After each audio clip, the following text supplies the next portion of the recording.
Ce fut exactement comme il l'avait prédit, un signe de force suffisait pour que tout reprenne sa place. Le mari sourit ironiquement lorsqu'il entra dans la maison le lendemain, trouvant la table dressée et l'ordre rétabli. Mais lorsqu'il découvrit la raison de ce dîner, son sourire se figea sur son visage. Olga a toujours été une femme du petit matin.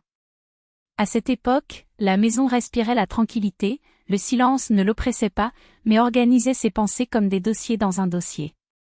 Le doux sifflement de la bouilloire, le chant d'un oiseau dans la cour voisine, l'air qui semblait murmurer la bonne séquence des choses, d'abord l'eau, puis le thé, puis la journée. Sa vie suivait ce rythme, sans surprise, sans cri. J'ai travaillé comme comptable dans un petit atelier de mécanique, feuilles de calcul, chiffres, signatures précises, tout à sa place. À la maison, la routine était la même, dîner chaud, serviettes propres, week-end tranquille. Sa mère l'appelait tous les soirs pour lui poser des questions sur sa tension artérielle et sa glycémie.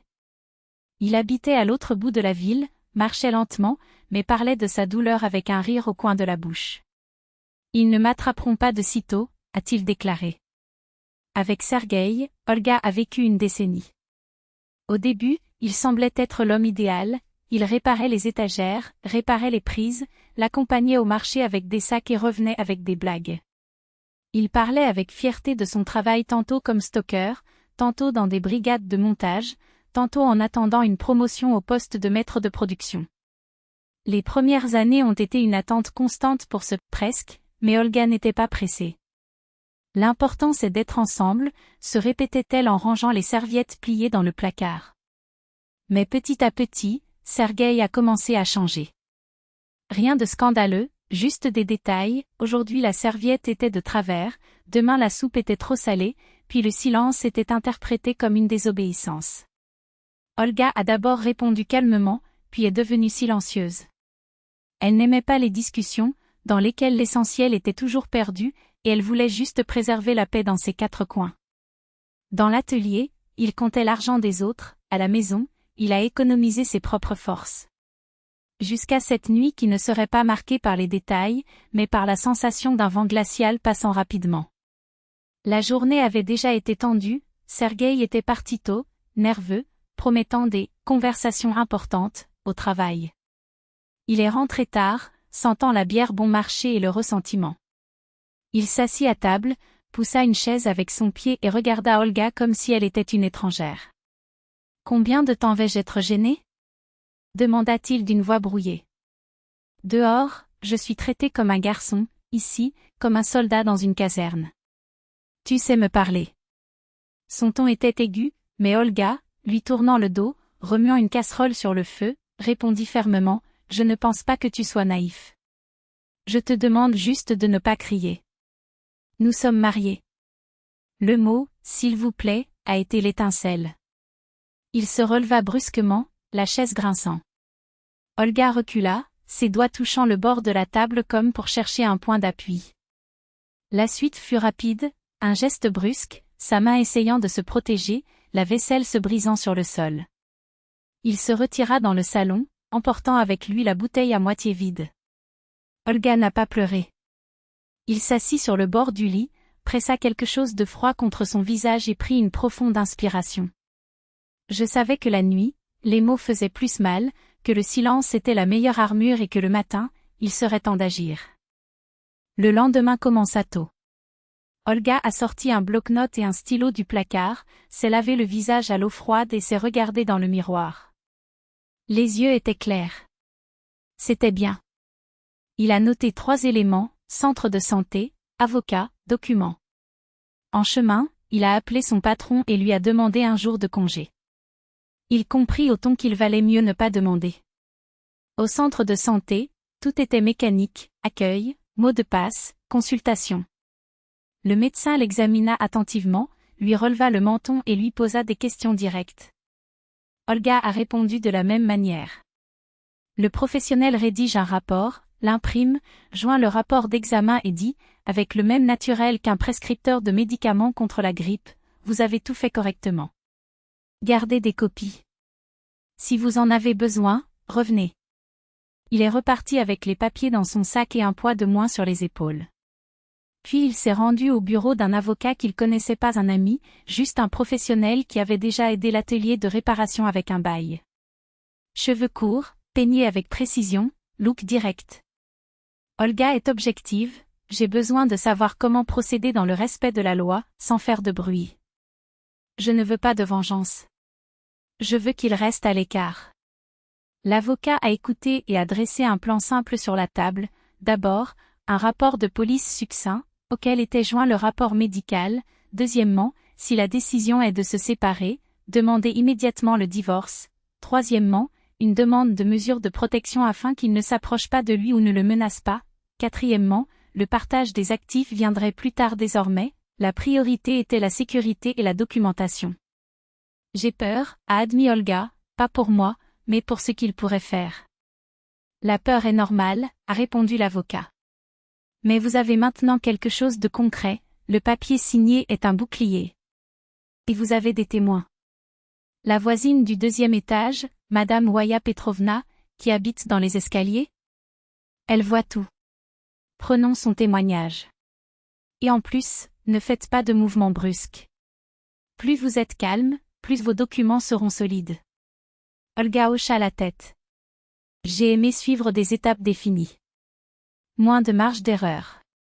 Il est rentré chez lui avec une mallette légère mais avec une détermination inébranlable. Il a retiré les serviettes du fil, lavé le sol de la cuisine et changé de vêtements. La nuit s'annonçait paisible, mais elle savait qu'il y aurait des conversations. Et j'avais besoin d'être préparé comme pour un test, des arguments organisés, des faits à portée de main, rien d'émotionnel. À 6 heures, il sortait sa poêle préférée, disposait la nappe blanche à bordure bleue, arrangeait les plats, servait la vinaigrette, mettait le poulet au four, il sortait toujours juteux. Il coupait le pain en tranches égales, mettait des biscuits simples dans une assiette, il n'aimait pas les sucreries fourrées. Tout ressemblait à un banquet. Mais en elle, il n'y avait aucune attente, juste une sérénité calculée. Sergueï est arrivé à 9 heures. Il ouvrit la porte avec sa clé, entra dans le couloir à pas lourd, presque traînant. Elle laissa tomber son sac, poussa ses baskets sur le côté et regarda autour d'elle, sol propre, serviettes pliées, table dressée avec couverts alignés, casserole sur le feu. Un sourire satisfait apparut sur son visage. Comme je l'ai dit, murmura-t-il. 2 gifles et tu te transformes en soi. Il s'assit à table, s'adossa au dossier de la chaise et posa ses mains sur le bois, comme pour tester sa résistance. La voix portait une victoire contenue mais incontestable, celle de quelqu'un qui avait finalement imposé sa volonté. Olga ne bougeait pas. Je ne servirai pas la soupe, je ne dirai pas « bon appétit », pas avant d'avoir fait ce qui comptait vraiment ce soir-là. Asseyez-vous, dit-il calmement. Aujourd'hui, notre dîner est spécial. Qu'est-ce qu'on fête? Il a plaisanté. Mon retour triomphal? Votre rédemption? Asseyez-vous, répéta-t-elle en ramassant le dossier sur la table. Son sourire disparut, mais son expression supérieure resta. Qu'est-ce que c'est? Demanda-t-il avec dédain. Document, répondit Olga, sans changer de ton. Des preuves et une invitation. Invitation à quoi? Il rit amèrement. Pour le divorce, dit-elle. Demain à 10 heures, le commissaire et l'avocat seront présents. Le rire mourut sur ses lèvres. De quoi parles-tu, femme? Olga posa la première feuille sur la table, le rapport médical, avec cachet et signature. La première feuille contenait le rapport médical, avec les sceaux officiels et les notes d'examen détaillées. Le second, un incident enregistré au commissariat, avec numéro de protocole et date. Le troisième, une ordonnance de protection, délivrée par le tribunal, avec des mesures claires et non négociables. La quatrième, une impression de la caméra de l'immeuble, lui, la nuit, défonçant la porte d'un violent coup de pied, la détonation résonnant dans le couloir, la voisine Waya Petrovna regardant, effrayée, à travers la fente de sa porte. Je ne veux pas de scandale, dit Olga avec un calme plus profond que n'importe quel cri. Je ne vais pas écrire de lettres à ton patron, je ne vais pas raconter de détails aux voisins, je ne vais pas détruire ta vie. Mais le mien, je ne le laisserai plus détruire. C'est pourquoi tout est ici. J'ai préparé le dîner. Mangeons en paix. Puis vous partez, laissez la clé sur la table. Demain, à 10h, rendez-vous au forum. Tout est civilisé. Pas de cris. Il serra la mâchoire, comme pour cracher une réplique acide, mais les mots s'étouffèrent. Peut-être parce que toutes ces excuses habituelles, c'est toi qui provoques, c'est juste une gifle, semblaient vides de sens sur ses pages en tête. Du coup, il l'appelait par son nom, comme dans les premières années, lorsqu'il lui demandait de lui passer le sucre ou de régler la chaise. Olia. Je n'ai rien inventé, répondit-elle sans lever les yeux. Vous avez dit, 2 gifles m'ont remis sur pied. Ils ne le mettent pas. Ce qui me met à ma place, ce sont ces papiers. Et ma décision. Alors, dis non. J'ai fait la soupe au poulet que tu aimes. Je ne veux pas que notre histoire se termine par des cris. Il resta silencieux. Puis il s'est assis. Il a pris la cuillère. La soupe était épaisse, faite maison, avec une odeur d'enfance. J'ai mangé lentement, comme pour essayer de sauver quelque chose perdu parmi les saveurs simples. Olga servait, retirait les assiettes vides, replaçait la nourriture, sans discours, sans toucher au verre. Juste des phrases courtes, tu as plus de sel, attention, il fait chaud, tu veux du pain? À 2 reprises, il a tenté de détourner le sujet, attendons, ce n'est pas nécessaire maintenant, je suis impulsif, mais je suis muette, et à 2 reprises, elle a répondu sèchement, non. Pas de haine, pas de triomphe. Juste un « non » ferme, comme une porte qui se ferme sans bruit. Après le dîner, elle essuya soigneusement la table, plia le tissu et le posa sur le dossier de la chaise. Elle plaça une petite assiette de biscuits devant lui.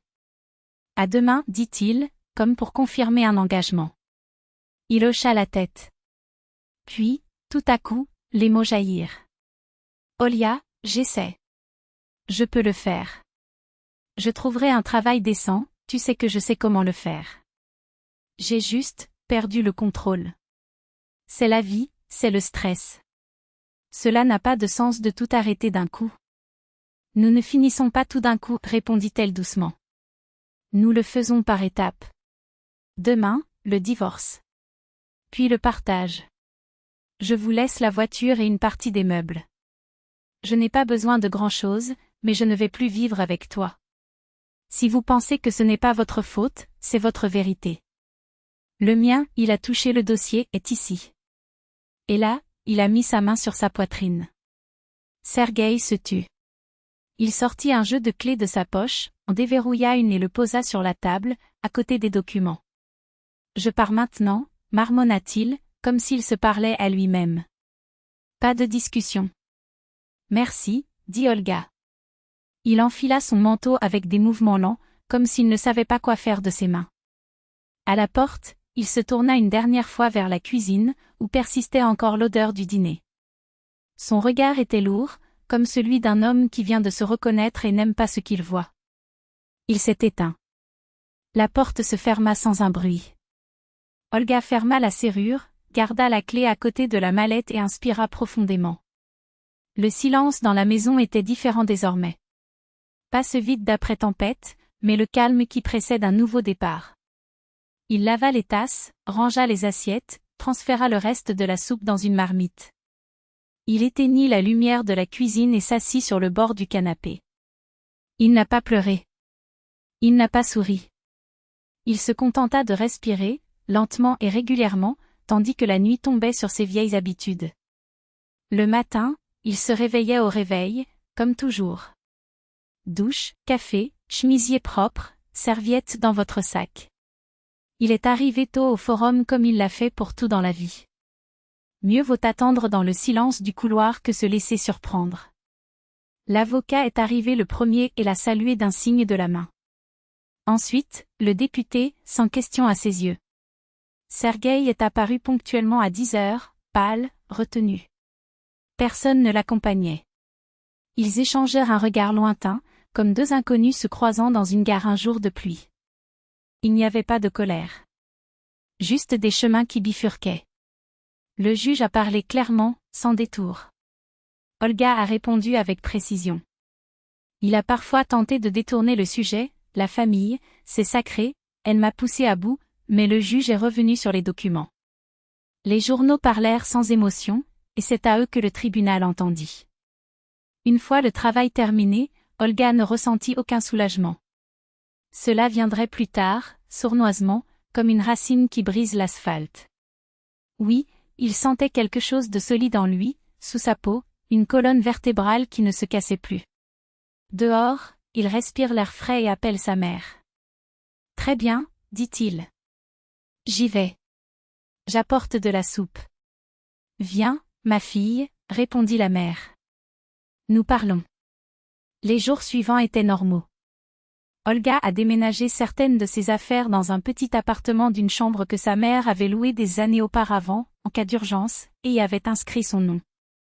Les jours sombres sont arrivés et sont passés. L'appartement n'était ni neuf ni rempli de miroirs dorés, mais il était honnête. De la fenêtre, on voyait se balancer les trembles, dans la cour, 2 dames nourrissaient des pigeons. Dans la cuisine, il y avait de la place pour une théière et une poêle. Il est retourné au travail 2 jours plus tard. Dans l'atelier, personne n'a posé de questions. Ils avaient trop de problèmes avec les autres pour s'impliquer dans les siens. Feuilles de calcul, chiffres, signatures occupaient vos mains et votre esprit. La routine ne l'a pas entraîné par inertie, mais par choix. C'est ce qu'elle voulait. Un après-midi, Voya Petrovna a frappé à sa porte avec un pot de concombre mariné. « Prends-le, chérie, dit-il avec un regard gentil. Je t'ai vu cette nuit-là. Je voulais intervenir, mais j'avais peur d'empirer les choses. Mais si j'en ai besoin, je parlerai. J'ai assez vécu. Merci, Olga a rangé le verre. Je l'ai gardé dans ma mémoire. Mais désormais tout est en place. C'est comme ça que ça devrait être, approuva Zoya Petrovna. Le pire, c'est de se taire. Tu es fort. Mieux vaut être calme et ferme que fort et faible. Ils buvaient du thé, discutaient des voisins qui jonchaient la salle, riaient de choses simples. C'était de ce calme dont Olga avait besoin, une forteresse silencieuse. Sergueï n'est pas arrivé à l'improviste. Il a envoyé quelques messages. « J'ai besoin de parler, puis-je aider à changer quelque chose ?» Et elle a répondu sur le même ton. « Pas besoin. Merci. Je peux m'en occuper. » Parfois, quand le mal du pays devenait trop fort, elle préparait la tarte aux pommes de sa grand-mère, coupait les fruits en fines tranches, cassait les œufs, et l'appartement se remplissait d'arômes de cannelle et de confort. Quelques semaines plus tard, ils ont signé les derniers papiers. Ils partageaient ce qui était nécessaire, prenaient ce qui leur appartenait. Ils se comportaient avec une correction presque solennelle, même un peu coupable, mais Olga ne cherchait pas en lui l'homme d'avant. Le temps ne rend pas le passé, il construit de nouvelles choses. Et ces nouvelles choses étaient simples, le travail, sa mère, la soupe sur le feu, les livres, son voisin, les promenades de l'après-midi, un appel à son ami. Une de ces nuits, il rentrait chez lui avec des sacs de pommes de terre et de persil lorsqu'il rencontra Misha, le mécanicien de l'atelier. Un homme aux mains épaisses, qui tenait des tournevis comme des crayons, et au regard attentif. Il s'est arrêté, l'a salué, lui a pris ses sacs sans lui demander la permission, mais de telle manière que refuser serait ridicule. « J'en ai entendu parler, » dit-il d'une voix rauque. « Des choses, tu sais. Tenez bon, Volia. Si vous avez besoin de quoi que ce soit, nous sommes là. Tous. » Merci, elle a vraiment souri. Ils marchèrent ensemble jusqu'à son immeuble, discutant d'une commande urgente, de la pluie qui menaçait de tomber, de la circulation infernale près du pont. Quand ils arrivèrent, Olga les remercia encore, prit les sacs et monta à l'étage. Et il pensa tout à coup qu'il y avait peu de gens au monde avec qui on pouvait parler à voix basse. C'était de bon augure. Avant de dormir? Avant de s'endormir, Olga éteignit la lumière, ne laissa allumer que la lampe de la cuisine et écouta la maison. Le bâtiment respirait bas, dans un murmure constant. À l'étage, une télévision annonçait la météo du lendemain. Dehors, des pas précipités parcouraient le trottoir mouillé. Un robinet coulait. Le silence, désormais, n'était pas vide, c'était une peau qui la protégeait. Cette nuit où Sergueï avait porté ses derniers coups ne lui revenait plus à la même fréquence. Non par pitié, non par oubli, mais parce que l'image avait perdu l'huile qui la maintenait en vie. Elle avait choisi un autre tableau, la nappe blanche sur la table, le dossier avec les documents, leur voix la sienne et la sienne sans tremblement, sans supplication, juste une ligne droite et ferme. Parfois, Olga pensait que les gens s'attendaient à des sommets tonitruants de la vie, à des claquements de portes, à des discours enflammés au tribunal, à des aveux dramatiques. Son histoire avait été différente. Ce qui faisait le plus de bruit, c'étaient les feuilles de papier, le bon sens et une réflexion approfondie. Et la table est mise avec soin, comme pour dire, un être humain peut se tenir debout, même quand on essaie de le faire tomber par la force. Cette nuit-là, après avoir fermé les cahiers et laissé la tasse dans l'évier, quelqu'un a frappé à la porte.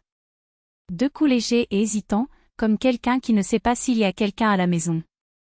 C'était sa mère, avec un petit sac à la main. « Entrez, dit Olga en souriant.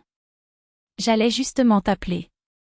J'ai apporté des serviettes neuves, expliqua la mère, un peu gênée, en regardant autour d'elle. Pas seulement des serviettes, bien sûr. Que tout soit nouveau pour vous. Ses yeux parcouraient la cuisine, les détails soigneusement rangés. C'était confortable, murmura-t-il. Comment devrait être une maison? Oui, Olga était d'accord. Une maison devrait être comme ça.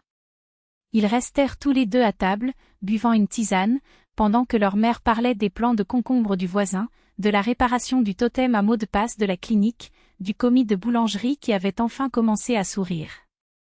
Des nouvelles ordinaires, les plus nécessaires. C'est en eux que la vie était soutenue, ferme et sans secousse. Quand sa mère fut partie, Olga passa la main sur la nappe, le bord de la chaise, le dossier. Tout est en place. Il éteignit la lumière, regarda par la fenêtre, 2 étoiles brillaient dans le ciel. Je travaille, se dit-elle. Pas jusqu'à épuisement, mais lentement, comme quelqu'un qui apprend à vivre. Et au fond, là où la peur cède la place à la certitude, Olga le savait, elle n'avait pas choisi la guerre, mais le respect d'elle-même. Et maintenant, quiconque essayait de le convaincre que, quelques gifles, étaient une épreuve à supporter, que les cris étaient inévitables, ne trouverait que des mots calmes et des papiers tamponnés. Ce mur n'était pas fait de briques, mais de limites claires et de l'autre côté se trouvait sa maison, sa lumière, sa bouilloire, ses droits. Le droit de vivre sans violence d'autrui, sans impolitesse imposée. Le lendemain matin, il notait sur son carnet, d'une écriture ferme. Vivre en silence, ce n'est pas vivre dans la peur. Vivre en silence, c'est vivre correctement. Et à côté, il a dessiné une petite coche.